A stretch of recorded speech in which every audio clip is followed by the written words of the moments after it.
62.000 bonos de invierno acá en la región de los lagos. Es parte de la política pública que se está ejecutando a través del pago de las pensiones. Pero además queremos analizar otro tipo de situaciones que ocurre con el pago justamente de previsiones en los sectores rurales, en sectores precordilleros, en esta región que es tan diversa, tan distinta, tan geográficamente compleja, pero además hay algunas buenas noticias para Chiloé justamente. Bueno, queremos hablar de todo aquello con la subsecretaria de Previsión Social. Gracias por estar con nosotros, Janet Jara.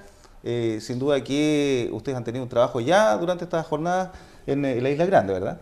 Así es, un gusto estar acá. De hecho, venimos llegando hace poco desde Castro, estuvimos ayer y hoy día compartiendo con los vecinos, entregando información a los adultos mayores sobre la red de seguridad social que nuestro país tiene y entregando algunos anuncios. Entre ellos está, por ejemplo, que hay evaluaciones que ahora se van a hacer directamente en la isla y ya la gente no va a tener que viajar hasta Puerto Montt. Muchos de ellos 3, 4 horas en invierno, y además con situaciones probablemente de salud.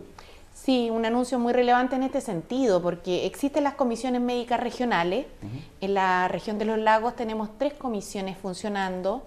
Hay 2 en la ciudad de Puerto Montt y una en Osorno, que lo que hacen efectivamente es evaluar y calificar a las personas que deseen optar por una pensión de invalidez, ya sea de aquellas personas que necesitan el aporte del Estado, que se hace a través del pilar solidario que creó la presidenta Michelle Bachelet en el año 2008, o de las personas que son trabajadores activos, que cotizan en el sistema de AFP, pero que sufren algún tipo de invalidez y requieren pensionarse.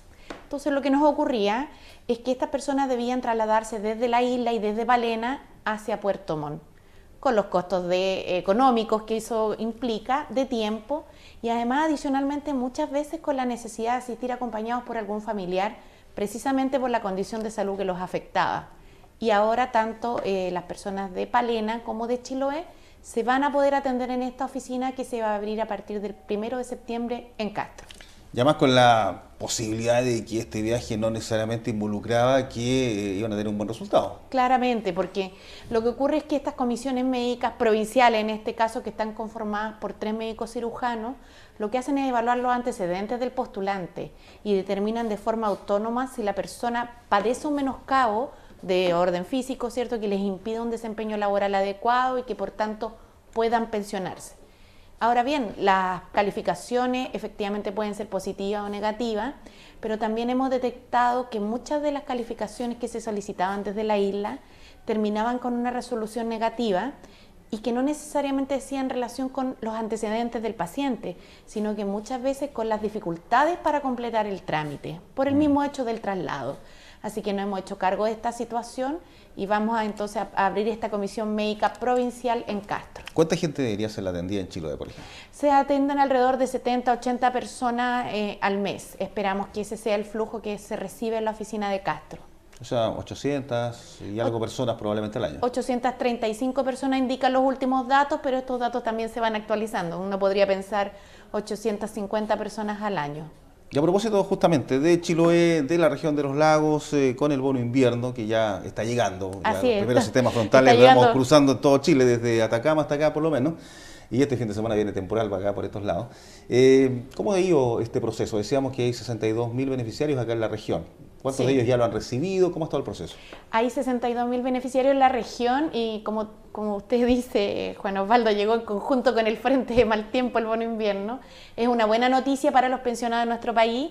Les permite optar con un dinero extra para enfrentar los gastos ya sea de calefacción, de remedio o a veces de legumbres. Muchas veces los adultos mayores a uno le comentan qué hace con estos recursos extras, ¿cierto? El bono invierno hoy día es de alrededor de 59.000 pesos. Cada uno de los pensionados que lo recibe automáticamente en conjunto con el monto de su pensión. O sea, no tienen que hacer un ejercicio adicional, no tienen que ir otro día, no tienen que ir a otra oficina, etcétera.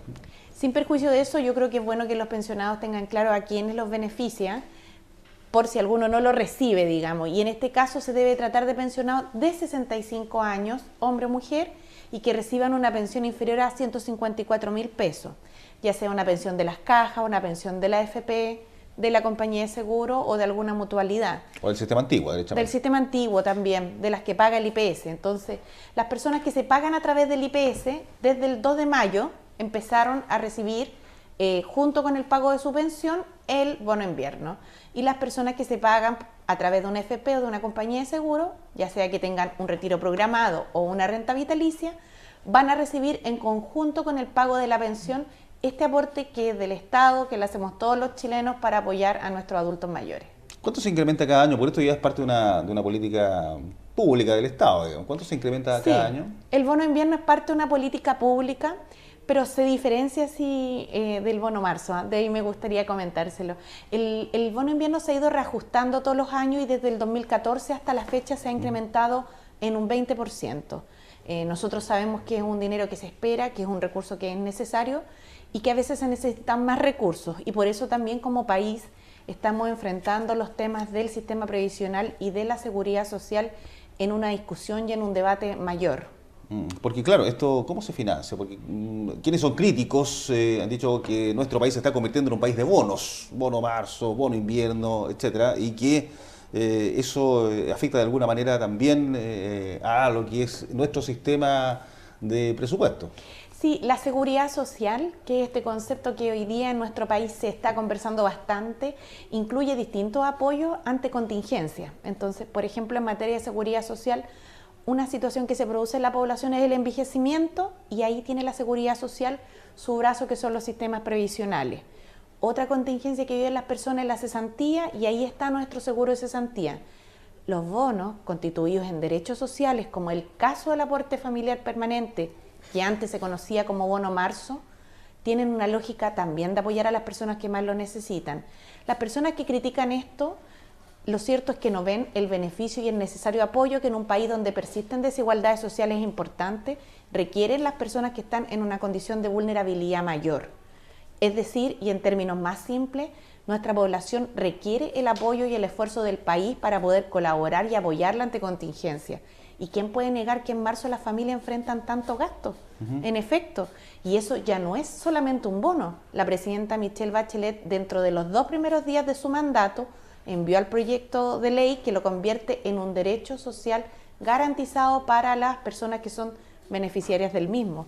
Y por eso ahora se denomina aporte familiar permanente, aunque todos coloquialmente lo sigamos conociendo como bono marzo. ¿Y el financiamiento? ¿Cómo se obtiene para todo esto? Se financia con un esfuerzo que hacemos todos los chilenos que pagamos nuestros impuestos. Y ese es un aporte, ¿cierto?, que se destina desde el Estado para apoyar a las personas que hoy día forman parte de la seguridad social.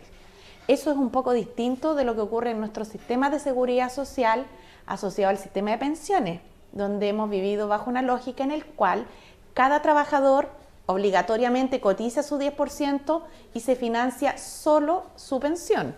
Entonces nos ocurre como país que un trabajador que ha trabajado mucho, que se ha esforzado, que ha ahorrado previsionalmente, llega al final de su vida laboral y tiene igualmente una pensión que es muy baja.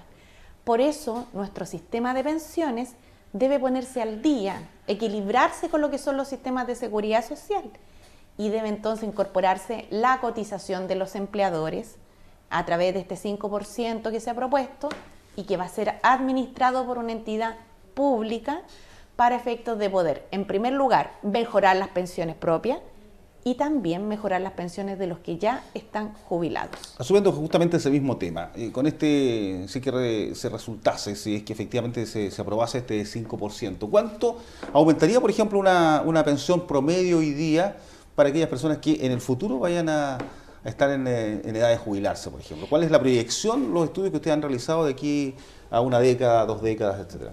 Sí, efectivamente hoy día cotizamos un 10% y el empleador va a colocar un 5% adicional. De ese 5%, estimado, es claro, es importante que las personas asimilen, digamos, que la propuesta que le estamos presentando al país y de ahí su potencia va a ser que de ese 5% una parte va a ir igualmente a la cuenta personal del trabajador y la otra parte, el 2% restante, va a ir para apoyar con solidaridad en primer lugar a los que hoy día están pensionados y por tanto va a haber una transferencia que se denomina intergeneracional, que somos los que hoy día estamos trabajando para nuestros pensionados del sistema de FP que ahorraron, que contribuyeron, que se esforzaron y que igualmente tienen bajas pensiones. Eso se va a poder hacer una vez el proyecto de ley aprobado inmediatamente y sus pensiones van a mejorar en un 20%. En segundo lugar, comparte ese 2%, porque ese 2% es grande, piensa usted que somos muchos más los que estamos trabajando que los que hoy día están pensionados.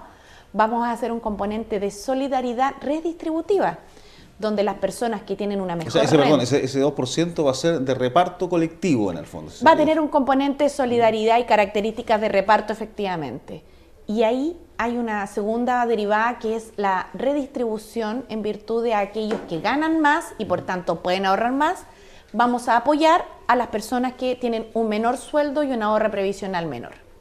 Y va a haber un tercer componente, y que es un criterio de tratar de disminuir y eliminar las brechas de género. Porque ¿qué nos pasa? Las mujeres tenemos pensiones más bajas que los varones, aun cuando ahorremos lo mismo, nos jubiláramos incluso a la misma edad, igualmente tendríamos una brecha importante con los hombres porque vivimos más.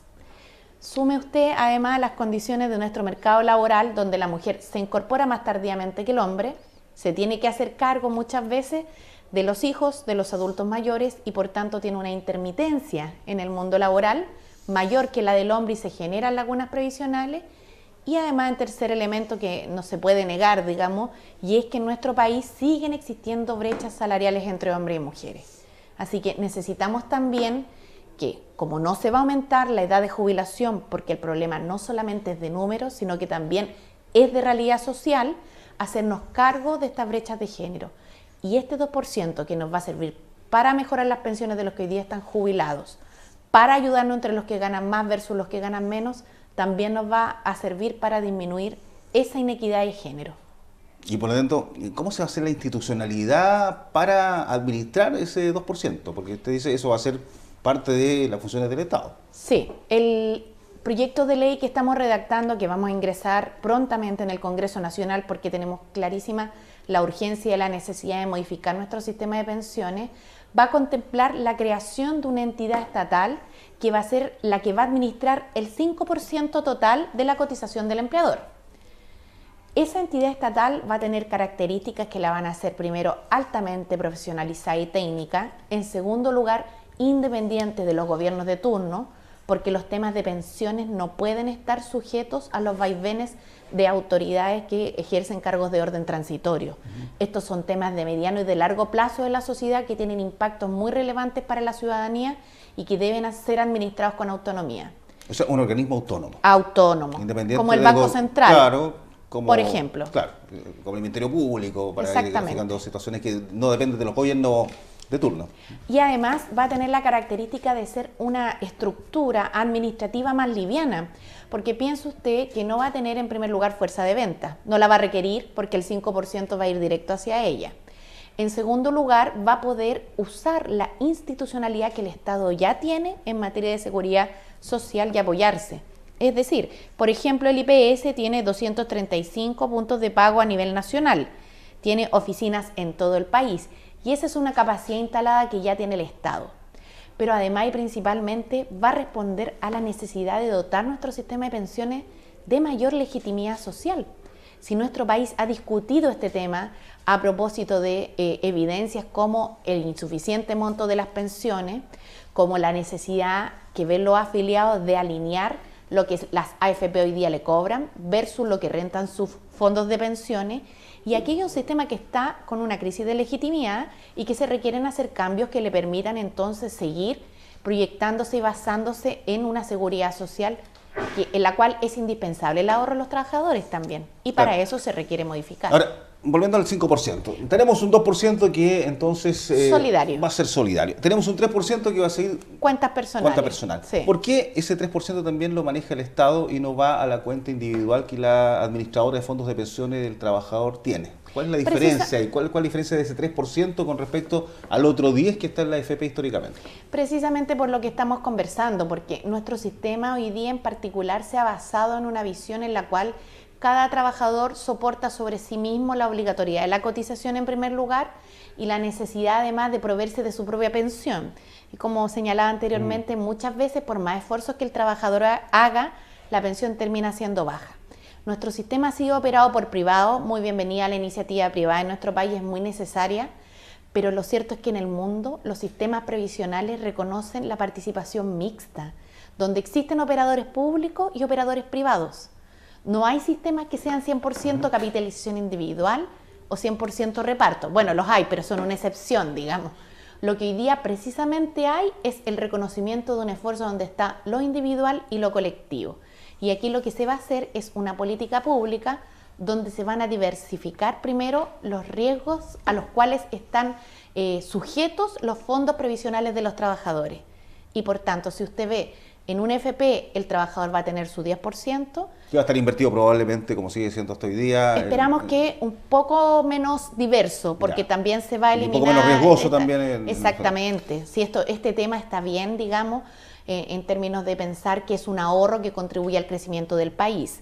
El problema es que el resultado en materia de seguridad social y pensiones es un déficit del cual hay que hacerse cargo. Claro, pero ese 10% sigue estando en la AFP. Y este ese otro 3%, ¿cómo se administra? ¿Cómo genera, justamente cómo se genera esa administración?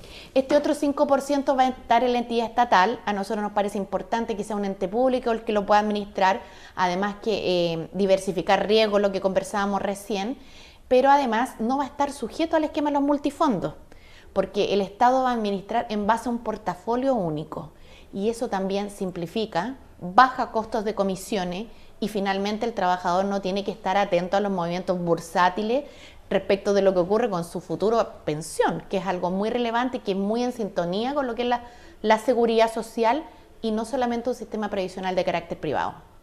Por lo tanto, ahí la forma de que esa pensión pueda aumentar va a ir, por un lado, con la generación de riqueza que eventualmente pudiera ser la AFP vía lo que sigue siendo las inversiones y la plata del Estado. El portafolio del Estado también se va a invertir, efectivamente. ¿Cómo se invierte eso? Va a haber un directorio que va a administrar la entidad previsional y que va a tomar las decisiones respecto de las inversiones que se hagan. Ahora, esto se va a hacer bajo la lógica de un mandato único y que es maximizar el monto de las pensiones. Eso es relevante porque cuando usted tiene una entidad estatal que está con un único mandato, un claro mandato y que es proveer mejores pensiones, todas sus inversiones van a tener que ser orientadas en ese sentido. Y como señalaba anteriormente, la característica es que no van a existir multifondos y va a existir un solo portafolio que el directorio de la FP, que va a ser autónomo y altamente técnico profesionalizado, va a definir entonces el monto de la inversión y los lugares donde se coloque. Subsecretaria, a propósito de todas las críticas de no más AFP, de mucha gente que está en contra del sistema, ¿esto es definitivamente validar el sistema de las AFP? Nosotros hoy día vamos a crear un sistema dentro del sistema de capitalización individual. Nuestro sistema de capitalización individual, cierto, ha conocido una realidad que fue impuesta en un periodo en que en Chile no había democracia, que fue impuesta sin discusión y sin posibilidad de opinión, al cual los trabajadores tuvieron que adscribir obligatoriamente durante una importante cantidad de años todos los nuevos trabajadores, y hoy día se va a abrir un sistema paralelo que va a componer este 5% a través de una entidad estatal. La discusión que uno puede decir después se puede dar en nuestra sociedad va a ser poder mirar los dos sistemas y ver cómo conversan. Claramente van a ser sistemas distintos. Este mismo tema que conversábamos recién, en la FP hay multifondos, acá hay un solo portafolio, en la FP, hay varios operadores, acá va a haber solo uno, pero sin perjuicio de aquello, una segunda mirada que el país va a poder dar es comparar resultados y ver cuál va a ser el mejor camino para seguir avanzando en el tema previsional. Hoy día se está abriendo una puerta. En el futuro, si esto funciona, no es descartable que pudiese existir un sistema mixto, más con la mayor participación del Estado o quizá lo que ocurra de acuerdo a los resultados. Hoy día lo que va a hacer efectivamente es que se va a incorporar un elemento mixto y que se va a crear esta empresa del Estado. Lo que ocurra después es parte de una conversación que después podrá dar la sociedad. Como gobierno, por ejemplo, que este es un primer paso, ¿le gustaría que el sistema fuera estatal? A nosotros lo que nos interesa es que el sistema sea mixto. Hoy día, que reconozca el esfuerzo colectivo y el esfuerzo individual. Y por eso los fondos que los trabajadores ya han ahorrado, ya han hecho el esfuerzo, ya han cotizado, siguen tal cual, digamos. No se tocan porque esos fondos le pertenecen a los trabajadores que han hecho este esfuerzo sostenido en el tiempo.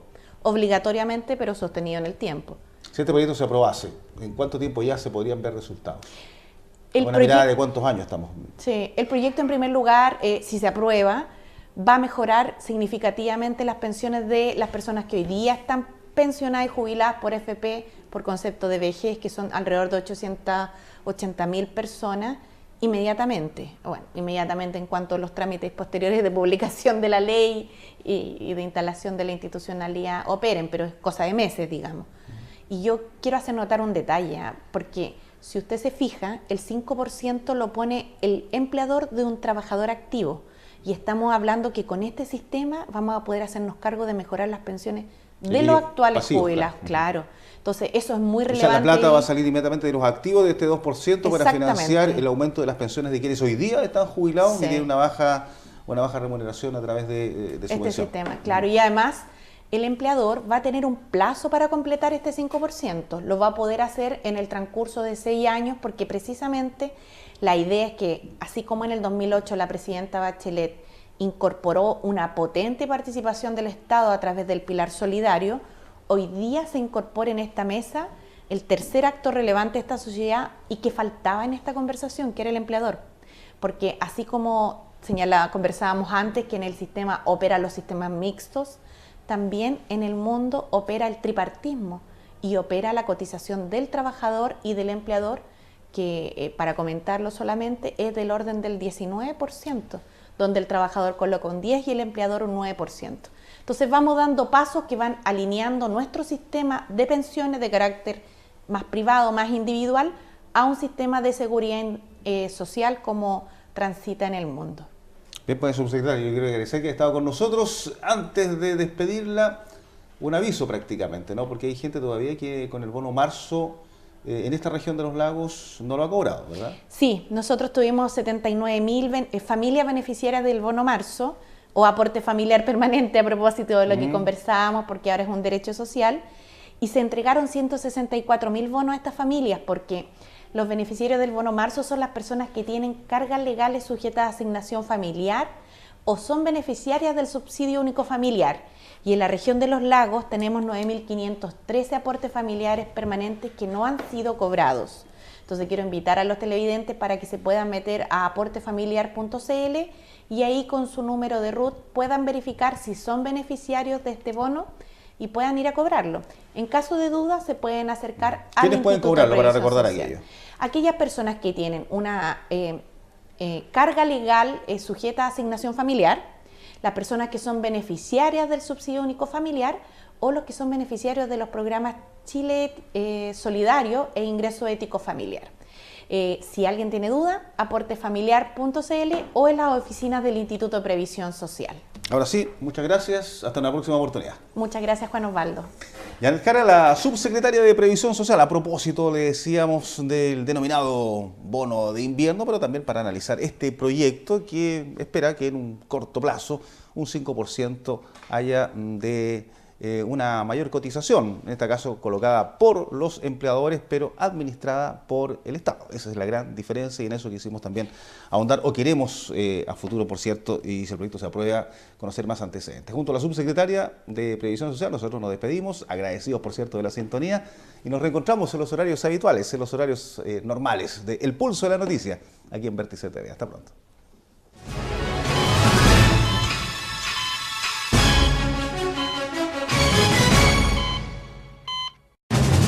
Vértice TV, con el auspicio de BTR, Universidad Austral de Chile, sede Puerto Montt, presentaron El Pulso de la Noticia.